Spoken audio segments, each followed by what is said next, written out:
Sir maths classes में आपका स्वागत करता हूं और आज के इस वीडियो में हमारा टॉपिक है हिसाबी तसाउर।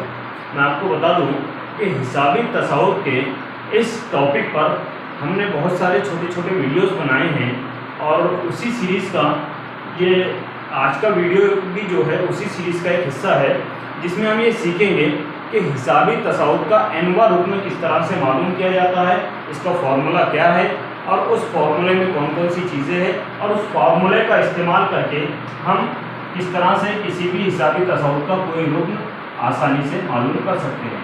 तो फॉर्मूला क्या है मैं यहाँ पर आपको एक्सप्लेन कर देता हूँ, ठीक है।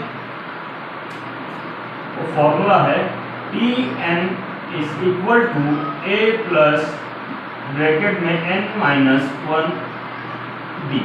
ये है वो फॉर्मूला जिसका इस्तेमाल करके हम हिसाबी तसाउर का कोई भी रुकन मालूम कर सकते हैं। तो हम समझेंगे कि इस फॉर्मूले के अंदर ये Tn क्या है, n क्या है, a क्या है और d क्या है। इन चीज़ों को समझने के बाद हम बआसानी हिसाबी तसाउर का कोई भी रुकन मालूम कर सकते हैं, ठीक है। तो सबसे पहले ये समझ लें हम कि ये t क्या है। t इस्तेमाल होता है टर्म के लिए, t इस्तेमाल होता है टर्म के लिए। टर्म मतलब किसी भी हिसाबी तसाउर का रुकन, ठीक है। n के लिए n इस्तेमाल होता है हिसाबी तसाउर का कोई भी रुकन। ये हिसाबी तसाउर का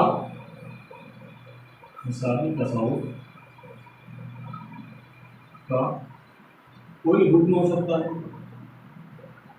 ठीक है। उसके बाद ए ये हिसाबी तसाउर का पहला रुकन होता है। ये हिसाबी तसाउर का किसी भी हिसाबी तसाउर का पहला रुकन जो है वो ये होता है। मिसाल के जरिए हम और अच्छी तरह से समझेंगे। उसके बाद होता है डी।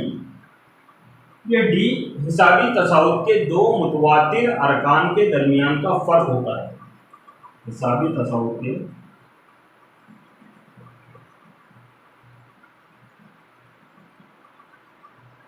दो मुतवातिर आदाद का फर्क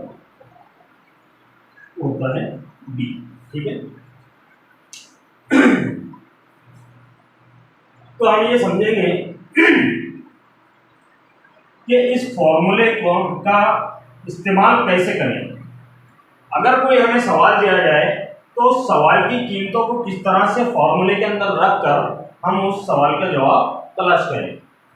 तो मैं आपको एक मिसाल के जरिए समझाता हूँ कि हम इसको इस तरह से इसका इतलाफ कर सकते हैं, ठीक है। जैसे एक सवाल आपको अगर दिया जाए कि दिए गए, इस मिसाल के जरिए हम समझेंगे कि किस तरह बहुत ही आसानी के साथ जो है हम हिसाबी तसाउर को कोई भी रुकन मालूम कर सकते हैं। दिए गए हिसाबी तसाउर का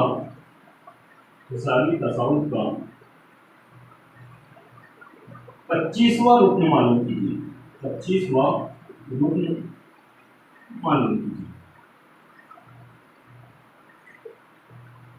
ठीक। ये सवाल है। अब नीचे एक आपको तसाउर दिया जाएगा, जैसे 7, 11, 15, 19, 23 इस तरह से इसको डैश करके छोड़ दिया जाता है। अब हमको ये सवाल पूछा गया कि अगर पहला रुकन 7 है, दूसरा 11 है, तीसरा 15 है, चौथा 19 है, पांचवा 23 है, तो इस तरह से 25वां रुकन जो है वो क्या रहेगा। तो अब ऐसा हम करते जाएंगे तो हमको काफी टाइम लगेगा। तो इसीलिए जो है आसानी के लिए एक फॉर्मूला बनाया गया है। इस फॉर्मूले का इस्तेमाल करके हम 1 मिनट 1.5 मिनट के अंदर ये मालूम कर सकते हैं कि इस तसाउर का जो है वो 25वां रुकन क्या हो सकता है, ठीक है, क्या होगा। तो देखिए हम इस फॉर्मूले का इस्तेमाल करने से पहले हमको जब इसका हल करेंगे तो एक स्टेप वाइज आप जो है हल करने की कोशिश करें। मैथ्स का कोई भी जब आप क्वेश्चन सॉल्व करें तो स्टेप वाइज करें। स्टेप वाइज स्टेप को ध्यान में रखें कि कौन सी स्टेप कब लेना है आपको, तो आपको जो है सवाल हल करने में आसानी होगी। तो सबसे पहली स्टेप ये होती है कि आपको जो सवाल दिया जाता है उसमें जो जितने टर्म आपको दिए गए हैं आप उतने टर्म पहले लिख लिए कि हिसाबी तसव्वुफ का T1 पहला रुकन क्या है 7 है, तो आप लिख लें कि T1 बराबर दिया गया है सवाल में 7 है, तो हल में सबसे पहले आपको लिखना है कि कौन कौन से रुकन आपको दिए गए हैं। तो T2 की कीमत लिखें आप 11, T3 की कीमत है हमारे पास 15, T4 है 19 और T5 है 23। ठीक है, इस तरह से आपको हिसाबी तसव्वुफ के अरकान लिख लेना है। उसके बाद दूसरी स्टेप क्या होगी, क्या हमको हिसाबी तसव्वुफ का पहला रुकन मालूम करना है।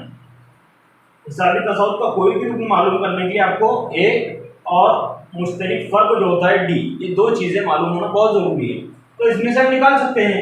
ए तो हमको पता है कि किसी भी हिसाबी तसव्वुफ का मैंने यहाँ लिखा है ए किसी भी हिसाबी तसव्वुफ का पहला रुकन होता है। तो हिसाबी तसव्वुफ का पहला रुकन मतलब T1।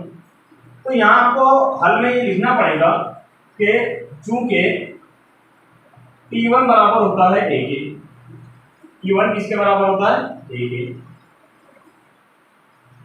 और T1 बराबर क्या है दिया गया है सवाल में 7 है, इसलिए T2 भी कितना हो जाएगा, सॉरी ए कितना हो जाएगा, T1 ए के बराबर है और T1 बराबर है 7, इसलिए ए भी जो है वो 7 हो जाएगा। अब हमको एक चीज तो मिल गई, हिसाबी तसव्वुफ का पहला रुकन हमने निकाल लिया सवाल से। ठीक है, अब उसके आगे स्टेप है हमको मालूम करना है डी। तो डी मालूम करने के लिए ये हमारे पास जितने अरकान हैं हम उसकी मदद से डी निकालेंगे। हम हर दूसरे रुकन में से पहला रुकन माइनस करेंगे तो हमें फर्क मालूम पड़ जाएगा।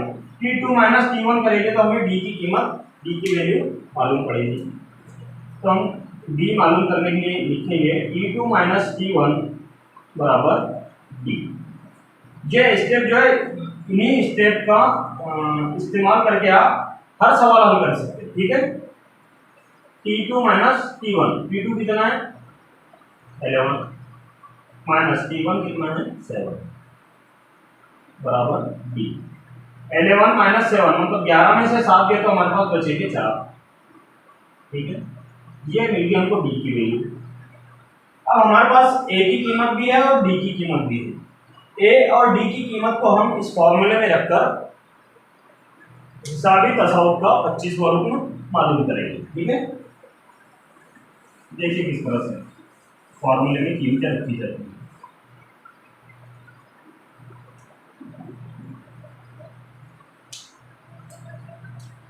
नेक्स्ट स्टेप क्या है, हम लिखेंगे यहाँ पर फॉर्मूला। अब हमें यहाँ पर फॉर्मूला लिखना है कि Tn बराबर होता है a जमा ब्रैकेट में n वजा a d। इस फॉर्मूले को आपको याद कर लेना है क्योंकि यह फॉर्मूला जो है इस पूरे चैप्टर के अंदर आपको इस्तेमाल करना है। इसी का इस्तेमाल करके आप हिसाबी तसव्वुफ का कोई भी रुकन मालूम कर सकते हैं। तो इसको याद करना जरूरी है, ये याद हो जाता है। आप जैसे जैसे प्रैक्टिस करेंगे 2-3 क्वेश्चन सॉल्व करेंगे तो आपको ये फॉर्मूला याद हो जाएगा। बहुत बड़ा फॉर्मूला नहीं है। तो देखिए अब ये जो कीमतें हमारे पास दी हुई है इसकी इन कीमतों को किस तरह से हम फॉर्मूले के अंदर पुट करते हैं। तो सबसे पहले है टी, तो टी तो टी रहेगा टर्म। उसके बाद एन है, एन मतलब आप सवाल में दिया गया है कि हिसाबी तसव्वुफ का 25वां रुकन मालूम करें, तो एन की जगह हमको 25 लिखना है। ठीक है, जितना बोल दिया यहाँ 20वां बोला तो हमको एन की जगह 20 लिखना है। सवाल में पूछा कि हमको 10वां रुकन मालूम कीजिए तो एन की जगह 10 करना है। ठीक है, तो एन की जगह आ जाएगा 25। तो T25 इज इक्वल टू ए क्या है हमारे पास 7 है, प्लस ये जो चीजें हैं प्लस माइनस ब्रैकेट, ये चीजें हमको लिखना है क्योंकि ये फॉर्मूले का हिस्सा है। अगर हमने इनको छोड़ दिए तो हमारा सवाल गलत हो जाएगा। तो ए की जगह ए की कीमत लिखे, लेकिन जमा यहाँ पर है तो यहाँ जमा ही लिखना है हमें। ठीक है, अब ब्रैकेट है तो पहले ब्रैकेट लगा दो। एन की जगह पर जो है, जो हमने एन की जगह पर यहाँ 25 लिया है तो इस एन की जगह पर भी हमको 25 लेना है। ठीक है, और ये जो वजह है ये फॉर्मूले में है इसलिए यहाँ पर लिखना उसको जरूरी है। यहाँ पर वजह ही रहेगा, हर सवाल में आएगा ये, और ये एक भी जो है ये हर सवाल में रहेगा। ठीक है, अब है डी, तो यहाँ पर पहले हम ज़रूरत का निशान लगाएं और यहाँ पर डी की कीमत लिखें। डी की कीमत है हमारे पास 4। ठीक है, हमने अभी कुछ भी नहीं किया है, सिर्फ फॉर्मूले के अंदर जो जो चीजें हमको मालूम थी उसकी जगह हमने वो चीजें रख दी। ठीक है, अब इसको सॉल्व करो। हमको ये तो मालूम करना है T25 मतलब 25वां टर्म हमको मालूम करना है। 7 को ऐसे ही रहने दो, अभी जमा को ऐसे ही रहने दो, पहले ब्रैकेट सॉल्व कर लो। 25 बचा एक कितना होता है, 25 में से गया तो 24 बचेगा। ठीक है, उसके बाद ज़रब, ये ब्रैकेट हटा दो, यहाँ ज़रब का निशान लगा के डी की कीमत है 4। अब क्या करेंगे हम, पहले 24 की और 4 की ज़रब करेंगे। 24 और 7 की जमा नहीं करना है, ये गलत हो जाएगा। पहले हमको क्या करना है, 24 की और 7 की ज़रब करना है। ठीक है, 7 को ऐसे ही रहने दो, जमा को ऐसे ही रहने दो, 24 की और 4 की ज़रब कर लेंगे। 24 चौक होता है 96। ठीक है, 24 चौक 96। अब 96 में 7 जमा कर लो, 25 इज इक्वल टू 96 जमा 7 कितने होंगे, 103। ठीक है, तो ये जो है हिसाबी तसव्वुफ का हमने 25वां रुकन मालूम किया, वो आया 103। हमको सवाल दिया गया था कि दिए गए हिसाबी तसव्वुफ का 25वां रुकन मालूम की, पहला रुकन था ए और मुश्तरिक जो फर्क आया था वो डी आया था, और इस तरह से हमने ए और डी का इस्तेमाल करके हिसाबी तसव्वुफ का 25वां रुकन मालूम करें। अगर आपको यहाँ पर इसी हिसाबी तसव्वुफ के लिए अगर